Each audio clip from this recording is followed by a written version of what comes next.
बालेन्द्र शाहले चुनाव अघि गाएको एउटा गीत निकै चर्चित थियो। गाई त बाँध्यो ढुङ्ग्रोमा मोही छैन, गरीबको बोल दिने कोही छैन।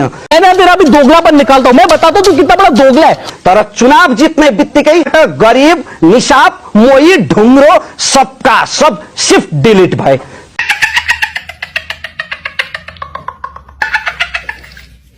यो भन्दा अर्को उदाहरण हुन सक्दैन। राज्यले मान्छेलाई मान्छे त मान्नु पर्यो नि।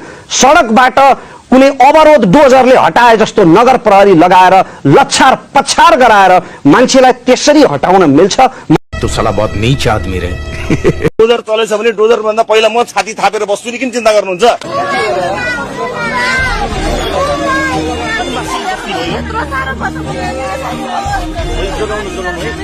नगर प्रहरीले टहरा भट्काउने क्रममा महिलाको घाँटी थिचेपछि सुनसरीको दुहबी क्षेत्रमा टहरा भट्काउने क्रममा महानगरपालिकाका नगर प्रहरी र नेपाल प्रहरीले एक महिलालाई रुखमा बाँधेर घाँटी थिच्दै दुर्व्यवहार गरेको भिडियो सार्वजनिक भएको छ।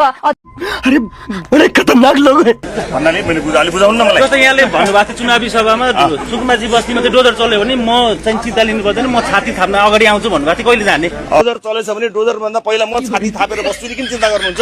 तेरा भी दोगलापन निकालता हूं मैं, बताता हूं तू कितना बड़ा दोगला है। अब यस्तो छ, हामीले सरकारले केन्द्रीय सरकारको त्यस्तो निर्णय भएको मलाई थाहा भएको छैन।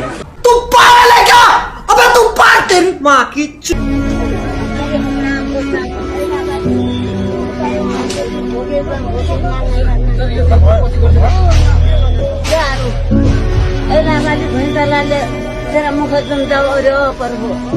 अरे बाप रे।